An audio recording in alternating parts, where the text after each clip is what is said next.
Well, they say the first 3 years are the most impressionable years, and see how you talking about your son, that's why you're the way that you are, and I have a question now, given that, this is literally a couple days after, when this airs, a couple days after the George Floyd, Derek Chauvin case, happened, and he was found guilty on all 3 charges. Being a black woman, raising a black son in America that in a country that, you literally have to be videotaped putting your knee on somebody's neck and killing them to be found guilty.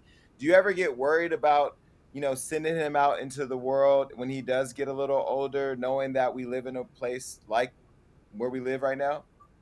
I do think about it. And, I do a lot of praying, and then there's going to be a lot of education that I'm going to have to give him so that he's aware of what's happening. But it's definitely frightening, and I'm hoping we get somewhere with raising the awareness and being able to actually get further with having justice. And beyond justice, these situations need to stop. It's just not fair that, okay, so now we got that, but that little girl doesn't have her dad anymore, and it's always something. And I really strongly, like, I just want us all to get to a better space, like in America. Like, this is not okay, and so as far as my son goes, like, I'm frightened.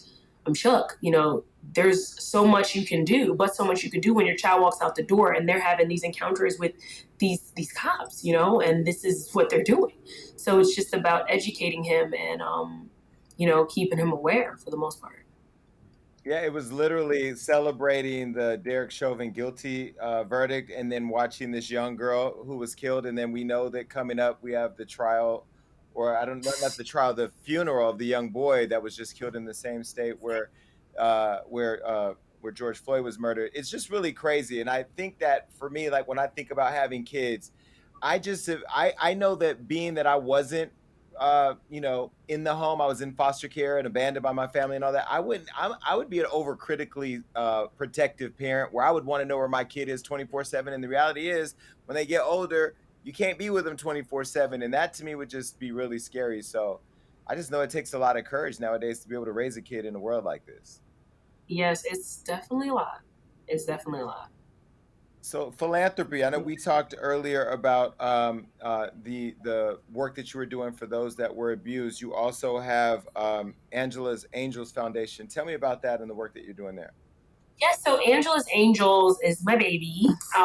Pressure Makes Diamonds is actually the program I was speaking on, and that is the first one underneath the foundation that I'm doing a lot of work with. And then I do plan on doing stuff with orphanages. I have a very large heart for children.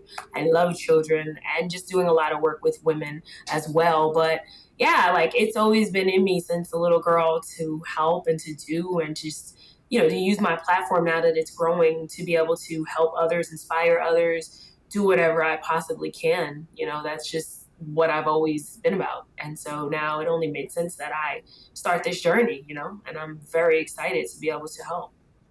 Well, me and Tiffany Haddish and Keisha Cole, we all are former foster kids or have been adopted. So we would love to, be involved somehow. I would love that. I would really love that. So we'll definitely talk and figure out how we can do something. I would love that. And so you're also going to be a black woman in tech with an inspirational app because I'm in tech. That's what Hollywood Unlocked is. It's a .com. You're getting into tech.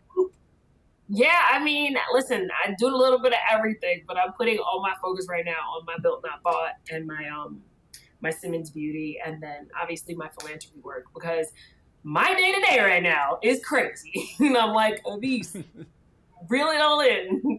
But yeah, I mean, I'm really excited about the projects that I'm working on right now. They're amazing, and I'm enjoying every second of it. Now, All I know right. we talked about growing up hip hop, but you have your own show coming out as well, right? Oh yeah, just Angela. It's already going. So it's I've been actually posting different stuff from it. It's actually on YouTube, and Aspire is airing them. So Aspire has aired a couple, and then they're also on YouTube. It's with Kin. And so yeah, I feel like that's kind of like my diary where I kind of open up a little more, where it's a little one-on-one. It's shot kind of like this so that I'm able to really like talk and speak to you guys about me for the people who are actually interested. Angela, how do you find time to do all this and let a get next to you? Like I'm sorry. I'm sorry. I know they say I like to date broke, but that's not true. I like to date. who have flexible schedules. Where's the flexibility in your schedule? You got growing up hip hop, executive producer, and talent. You got just this show, Just Angela, which means you're also executive producer of that. You have a beauty line. You have foundations. You have orphanages. You're trying to rescue kids that nobody wanted. Where do you have time for a man, Angela? So I make time for who I want to make time for. That's the thing. And I think everyone can do that. You can make time. If you really want to be next to somebody, that is one of my pet peeves. Like, you may say, I don't have time. No, no, no, you don't want to make time because, sweetheart, we are all busy. So I think if someone doesn't make time, that's an issue because I can be busy and I know very busy individuals who make time for children, wives, whatever they need to make time for. You can make time for it, period. There's no excuse. So are we gonna see? Okay, are we gonna see a man pop up on Just Angela? And if you get in a serious relationship, will we ever see an Angela Simmons wedding on reality TV? I don't know. I haven't got to marriage yet, but it just would depend on me and my husband and what we decide. And yeah, I don't know. I mean, I don't know. I can't really speak Well, for it. if you do, I want to be invited with. I'm gonna bring a bag of Skinny Pop, and I'm gonna just be sitting there eating Not popcorn. skinny pop.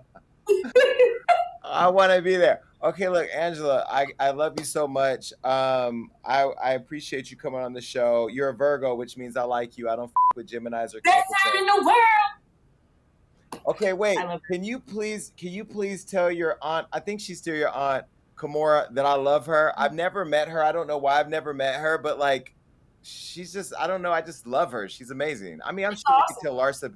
I'm sure I could tell Larsa Pippen to tell her, but shit, I'm talking to a Simmons. Yeah, she's awesome. Like, I grew up watching Kimora. Kimora was like one of my inspirations growing up for sure. Because she used to take me with her baby fat offices, private jets back and forth from LA to New York. Like, she was so fun to watch growing up. Hmm. All right, and tell the boyfriend that you're dating that I'm sorry I didn't get to meet him tonight, but I'm sure you'll text me on the side, and I promise I won't tell nobody if you tell me who it is. What boyfriend? Gotta go. Bye, Angela. Bye.